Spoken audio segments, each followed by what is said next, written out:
หน่อไม้ใหญ่นี่หน่อไม้บงหน่อไม้ยังไงโอ้ขี่มอเตอร์ไซค์แบบนั้นเลยกำลังสีไปเกลือหมูโอ้นี่นี่ไหมโอ้โหเก่งพาผู้สาวน้อยไปสีเข้าเพราะว่าเพื่อนเขาเจ้าน่าจะมีห้องสีเลยอายเพื่อนน่าจะยกโอ้หลายงามแบบนี้กระสวยก็น่าจะมีอยู่2 ปุ้งเอาไปเด้อป่ะน้องสาวเพื่อนก็สีลงไปอาบน้ำขาวแท้ ซองไอ้น้องเลยนี่โอ้งามหมดเลยในไปเด้อเนี่ยผู้สาวขึ้นแต่อาบน้ำได้นี่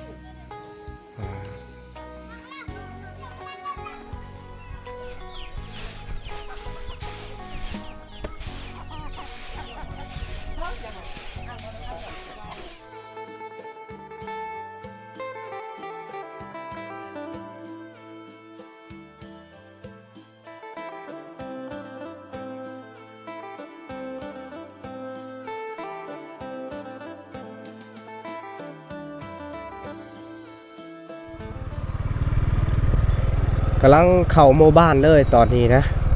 ยามตอนแรงตอนนี้เจ้าพุ่งเจ้าไง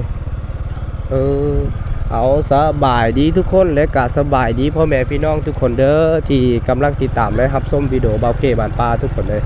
วิดีโอนี้เบาเก้จะได้พาทุกคนไปเที่ยวส้มโมบ้านชนบทแห่งหนึ่งในยามตอนแรงๆเลยที่อยู่ติดกับสายสีบางเฮียงอีกทุกคนเลยนี่และตอนนี้กำลังอย่างเข้าโมบ้านเขาเจ้าเลยนะผู้สาวน้อยนี่นะผู้สาวน้อยนะจะขี่รถผ่านนาเบาเกแบบนี้เลยนะทุกคนเลยเพื่อนข้าเจ้านี่น่าจะข้าเจ้าจะเปิดเพลงเปิดอย่างเลย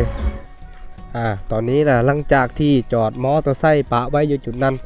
พาทุกคนเข้าไปเบิ้งกันนี่อันนี้ข้าเจ้าจะเฮ็ดหน่อไม้ตากหน่อไม้ยังนี่เมื่อหอดฤดูกาลแล้วข้าเจ้าต้องได้เฮ็ดได้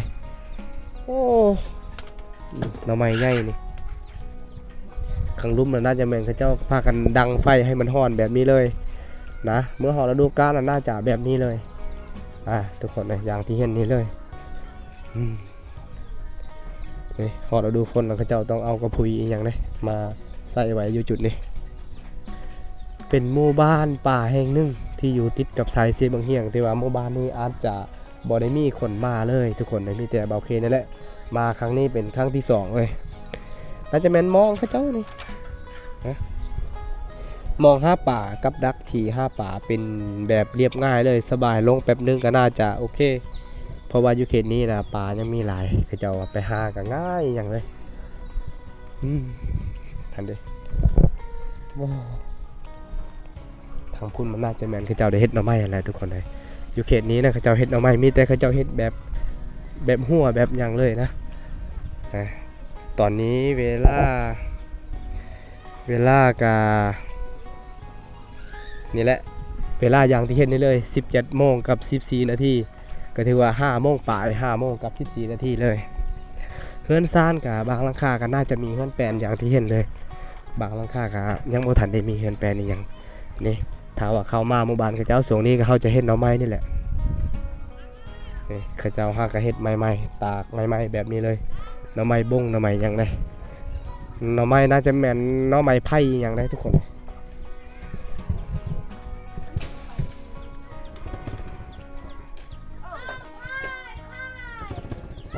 ผู้สาวน้อยกำลังขี่มอเตอร์ไซค์หรือว่าขี่รถจักรเอาโอ้ขี่มอเตอร์ไซค์แบบนั้นเลยเอาทุกคนเลยอันนี้คือทางโล่งเซเป็นทางข้าเจ้าไปอาบน้ำหรือว่าตักน้ำกินแล้วข้าเจ้าน่าจะตักมาแต่เซได้หมู่บ้านข้าเจ้านี่กำลังสีไปเกลือหมูไล่น้ำหลังเลยเจ้าของหมูนี่แหละทุกคนเลยแซวเลยหมู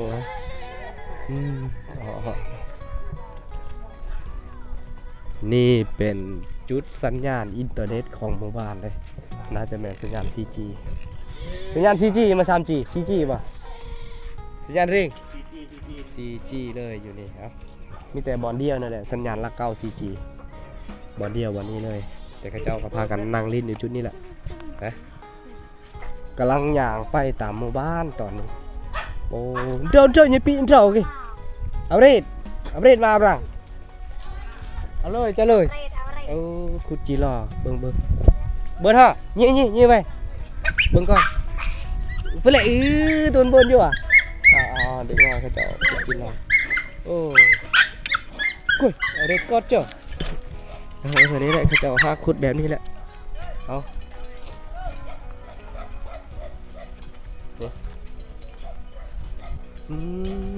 พี่มอมพี่ไปเลยยี่ไปบนห้องนี่โอ้น้องเพิ่นน่าจะนี่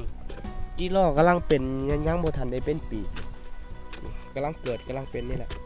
เขาเจ้าหาอยู่หากินแบบนี้แหละสำหรับเด็กน้อยบ้านป่าทุกคนนะ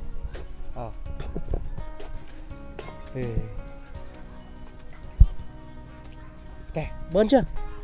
นี่ไหมโอ้โหเก่งทุกคนเลยฮะ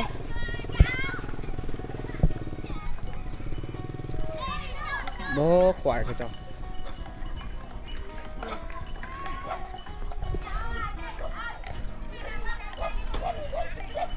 นี่เพิ่นนั่นนะจะพาผู้สาวไปซีเข้าบ่อยยัง พาผู้สาวน้อยไปสีเข้าเพราะว่าเพื่อนเขาเจ้าน่าจะมีห้องสีเลยโอ้ผู้สาวก็งามๆแบบนี้เลยทุกคนเอานี่เพื่อนน่าจะยกเต็มที่เลยต้องได้เติมน้ำมันนี่ยังไงเพราะว่าหมู่บ้านกันยังไม่ทันได้มีไฟฟ้าใส่เขาเจ้าต้องได้ใส่จักรแบบนี้เลยฮะเอากระโมร่าเยอะโดยให้ผู้สาวเลยยกกระสอบเข้านะเขาเจ้าน่าจะเริ่มสีเข้าแบบนี้เลยอันนี้น่าจะแมนบอลห้ำออกแล้วเขาจะใส่ตัวนี้นี่มันน่าจะแมนบอลห้ำออกนะโซนละวนกันสีเข้าเลยสูงนี่เพื่อนหลังนั่นก็น่าจะแมนสีเข้าละสมองนี้นะบางหลังคาเพื่อนน่าจะมีแห่เลยอันนี้มันน่าจะแมนแห่2 เส้นน่าจะม้านถ้าว่าไปขวางแห่ก็น่าจะได้ยาวเกือบ6 ศอก 7 ศอกแหละสมองนี้นะเขาเจ้าซนละวนกันเฮ็ดอีหยังนั่นนี่ตามภาษาของคนบ้านป่าทุกคนเลยน่าจะไปเบียกไปงานในนั่นก็ไปหาใส่หมอกอีหยังสมองนี่แหละทุกคนเลยเอาคุณนะผู้สาวน้อยก็พากันไปใส่หมอกอีหยังเลยช่วงนี้ถ้าว่าเข้ามาหมู่บ้านก็จะได้เห็นเขาเจ้านะเฮ็ดหน่อไม้เลยตากหน่อไม้อย่างหน่อไม้อย่างเลยก็ทึบอยู่ตัวนี้แมนอันนั้นทุกคนเลยน้ำเขาเจ้าใช้สวิตช์ปิดเปิดแต่ว่าตอนนี้เขาเจ้ายังบ่ทันได้ปล่อยน้ำอีกอย่างเลยนะถ้าว่าเขาเจ้าปล่อยน้ำก็น่าจะสบายเมื่อวานเขาเจ้าก็กำลังเริ่มเข้าสู่กันมีน้ำกินน้ำใสอะไรตัวนี้มันเป็นน้ำโครงการที่เอามาเฮ็ดให้อีกอย่างเลย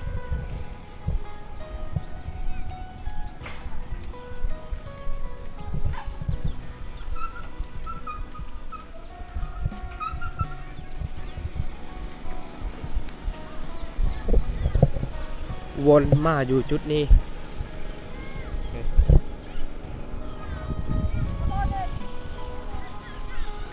เจ้าcái giang thế là xưa đây chú ơi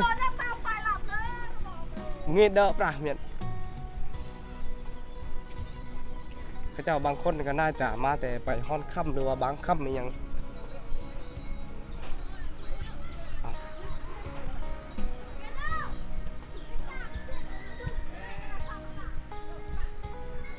โอ้นี่เพื่อนกับเจ้านี่น่าจะมีร้านค้าเป็นร้านค้าที่ขายดีที่สุดอยู่ในหมู่บ้านเลยก็ว่าได้เลยนี่แหละอันแสงโซลาร์เซลล์หรือว่าพลังงานแสงโซลาร์เซลล์น่าจะแม่นเขาเจ้าจะติดตั้งอยู่ใกล้ๆกับเพื่อนเขาเจ้ากำลังสีแล้วตอนนี้ทางก็มีอยู่2 ทาง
บอนนี้เป็นบอนเขาเจ้าติดตั้งอ่างหรือว่าเขาเจ้าจะใส่พลังงานแสงโซลาร์เซลล์น่าจะเอาไว้อยู่เทิงแบบนั้นเลย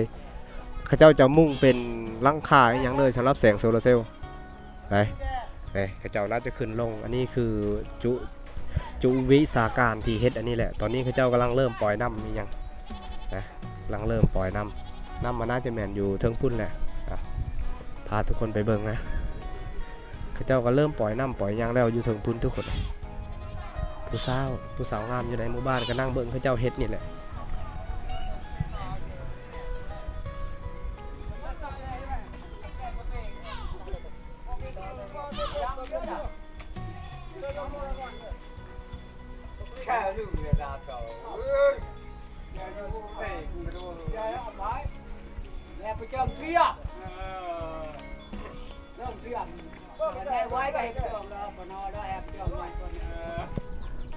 ถ้าว่าเขามาอยู่ในหมู่บ้าน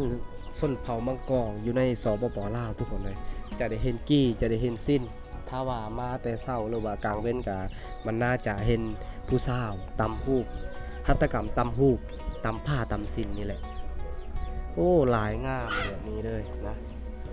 หลายงามแห้งกระสวยก็น่าจะมีอยู่2ปุ้งหลอดก็น่าจะมีอยู่2หลอดแบบนี้เลยนะไฟก็จะมีอยู่2 4 3 4ประมาณนี้เลยนะนี่มี4ใบตองถ้วยละสีฟ้าสีดำผู้สาวนะน้องคนนั้นแหละที่ทำหูแต่ว่าตอนนี้ละพักผ่อนตอนแรกก็น่าจะพักผ่อน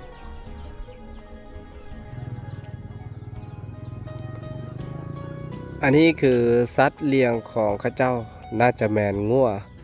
ตอนนี้นะหมู่บ้านข้าเจ้าบางที่ก็น่าจะพากันกักเกี่ยมเลี้ยงงัวเลี้ยงหยังแล้วเด้นะเพราะว่าตอนแรกสมองนี้นะข้าเจ้าจะไล่เขาแรงเขาของอีกอย่างเลยอย่างที่เห็นนี้เลยนะกลางหมู่บ้านข้าเจ้าก็จะเลี้ยงงัวเลี้ยงควายสบายบ่อึดเลย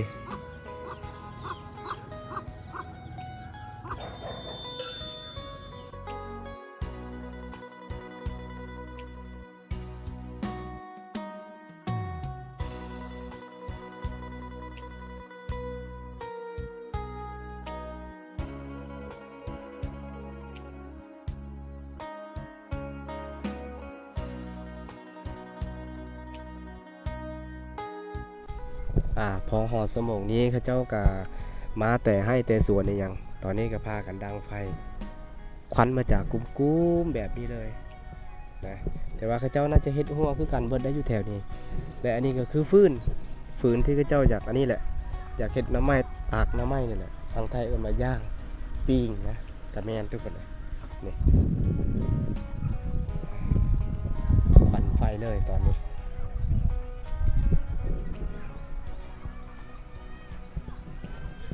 ตอนนี้มานั่งอยู่จุดสัญญาณอินเทอร์เน็ตนี่ทุกคนนี่ละหมู่บ้านข้าเจ้านะก็พากันชนละวนเห็นอย่างนั้นนี่ในช่วงนี้ตอนนี้ก็เวลา 17:36 นาทีเบาเก๋ก็ยังอยู่ในหมู่บ้านนะก็พาทุกคนไปเที่ยวนะพาทุกคนไปเบิ่งวิถีชีวิตของข้าเจ้าช่วงนี้ฤดูนี้ว่าข้าเจ้าเฮ็ดอีหยังแน่ในยามนี้นะมาก็ถือว่ามันเป็นฤดูเขาส่วงฤดูเวียกฤดูงานส่วงนี้ฤดูซักให้ซักส่วนอย่างนะแล้วข้าเจ้าก็เสียหญ้าอีกอย่างต่างๆมันน่าจะแม่นช่วงนี้แหละถ้าว่าฝนตกข้าเจ้าก็ต้องไปไถหน้าอีกอย่างวานก้าอีกอย่างบางหลังคาเฮือนก็น่าจะเฮ็ดนาคือกันนะนี่แหละตอนนี้ยังอยู่ในหมู่บ้านนี่แหละอยู่ในสัญญาณ 4G จุดนี้เลยเด็กน้อยก็น่าจะลิ้นเกมนี่ยังประมาณนี้เลยหลักๆก็คือเกมนี่แหละถ้าว่ามีสัญญาณก็เขาต้องได้เห็นแบบนี้เลยข้าเจ้าจะนั่งหุ้มอยู่น้ำกันแบบนี้เลย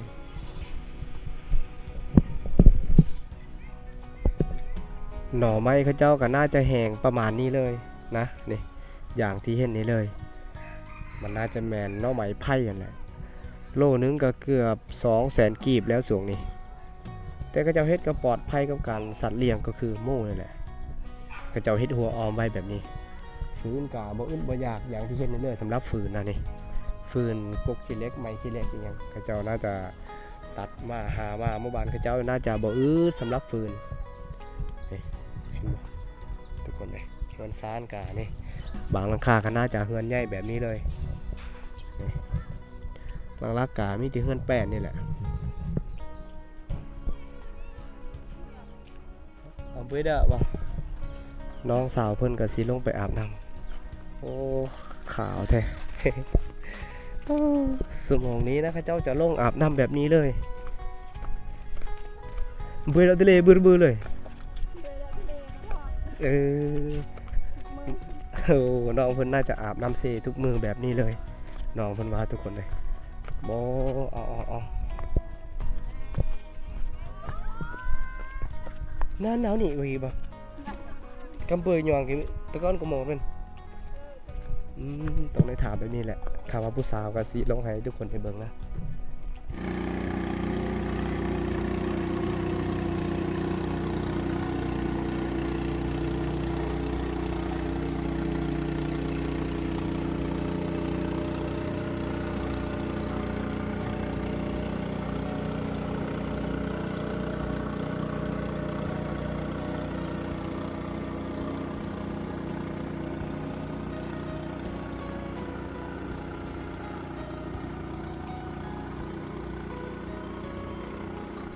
คือน้องเพิ่นเว้าเมื่อกี้ทุกคนเลยนะต้องได้ลงอาบน้ำเซทุกมือในยามตอนแรงนะ นี่แหละเพราะว่ายังบ่ทันได้มีน้ำประปอกปลาป่ายังบ่ทันได้มีน้ำบดอกบาดาลเนี่ยยังก็เลยแต่ลงอาบน้ำเซนี่แหละขนาดน้ำกินน้ำใช้ก็ต้องได้เอาน้ำเซนี่แหละมาใส่มากิน นะ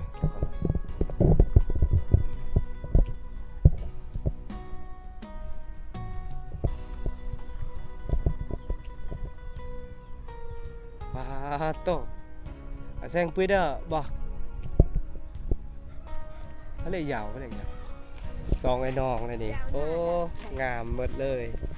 อันนี้ปุ้ยเด้อเนี่ยอ๋อน่าจะแมนสองไอ้น้องทุกคนเลยไปผู้น้องน่าจะแมนทือผู้เอ๋ยน่าจะแมนลงอาบน้ำนี่ละ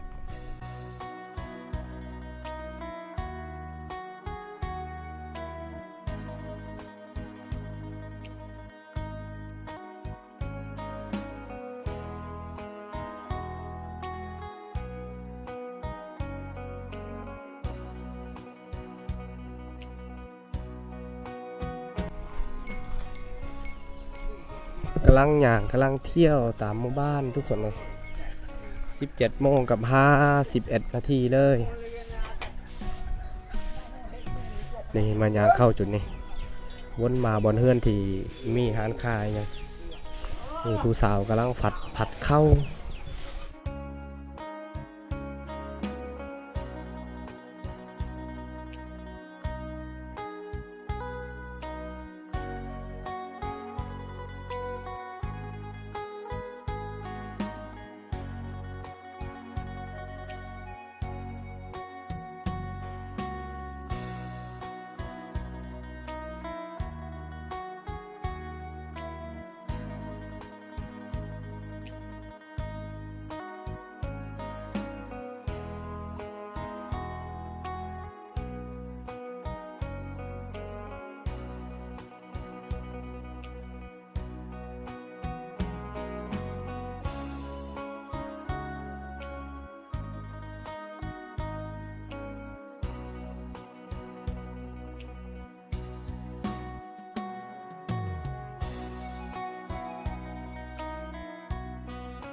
กำลังย่างตามหมู่บ้านตอนนี้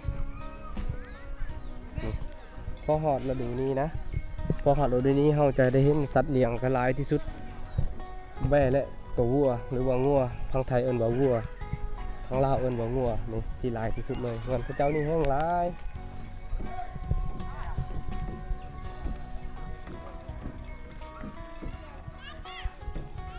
วัยรุ่นอยู่ในหมู่บ้านเลยก็ว่าได้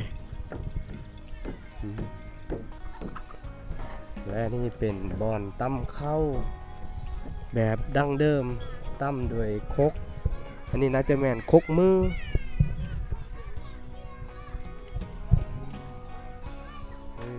เอาน่าจะแม่นครกมือเลยน่าจะตั้มอยู่จุดนี้เลย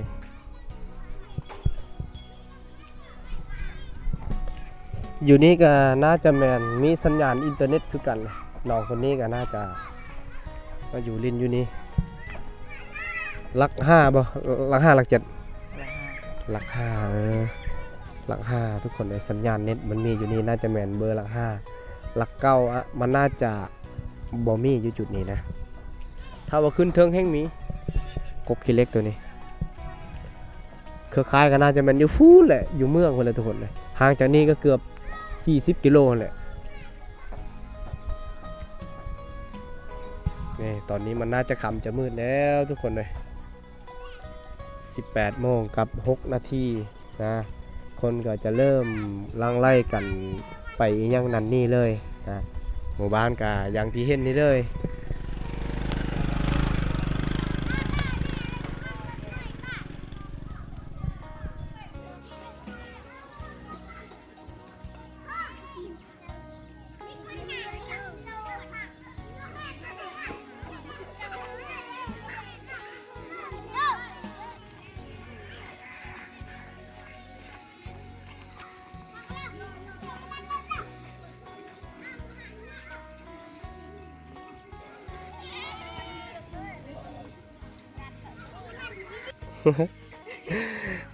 ผู้สาวขึ้นแต่อาบน้ำได้ดิ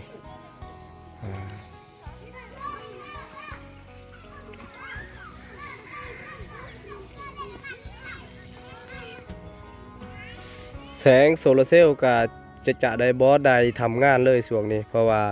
ตาเว้นมันจะตกดินเขาเจ้าก็จะเมียนไว้อยู่จุดนี้นะข้างๆนี่มันน่าจะแม่นคอกแบ้เลย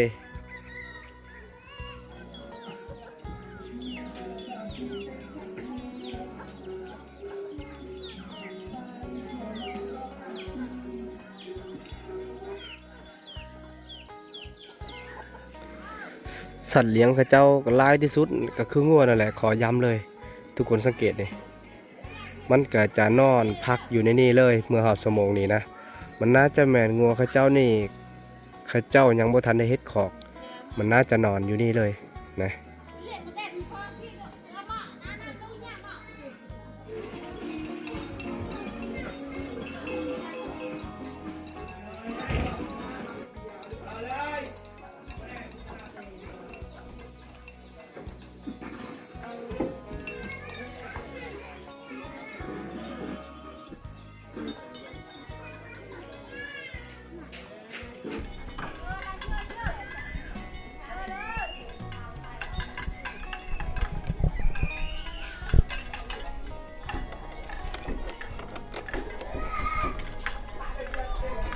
ผ่านไปหลายนาทีนะตอนนี้มาเพ่กำลังขี่มอเตอร์ไซค์มุ่งหน้าเมื่อเวลาก็น่าจะเกือบ19 โมง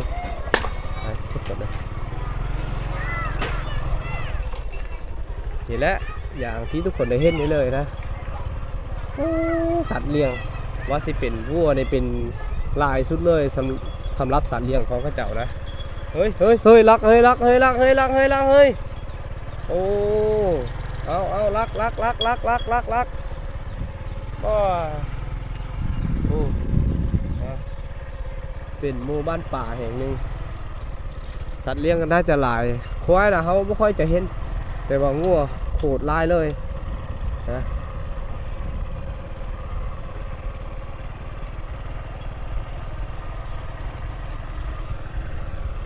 เงิน3 ล้านแปลนกับนี่เลยนะบางราคาตอนนี้น่าจะขำจะมืดวาวเพลงกันน่าจะกำลังขี่มอเตอร์ไซค์เมื่อยยัง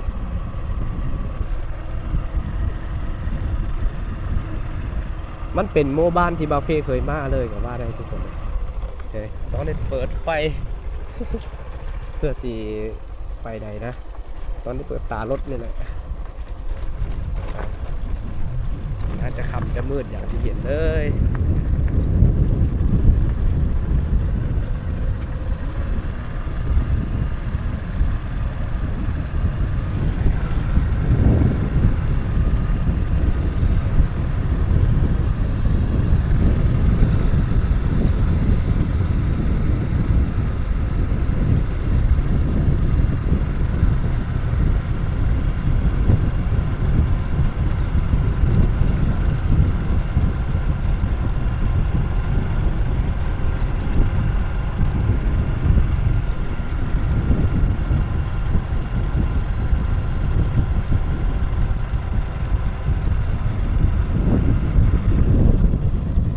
ทางกับอย่างที่ทุกคนได้เห็นนะ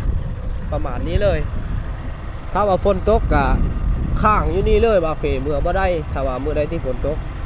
มาเที่ยวหมู่บ้านนี้ไปเจอฝนตกก็ต้องได้ข้างอยู่นี่เลยถ้าว่าฝนบ่ตกก็น่าจะสบายอย่างที่เห็นนี่แหละต้องได้ใส่เกียร์2เกียร์3มาแล้ว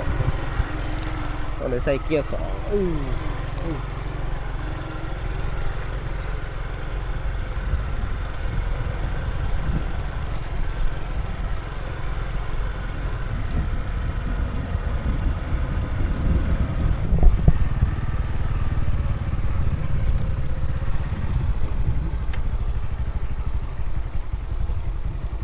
กำลังขี่มอเตอร์ไซค์เมื่อเลยตอนนี้ทางกะอย่างที่ทุกคนได้เห็นนั่นแหละมันมีห้วยมีหยังนะ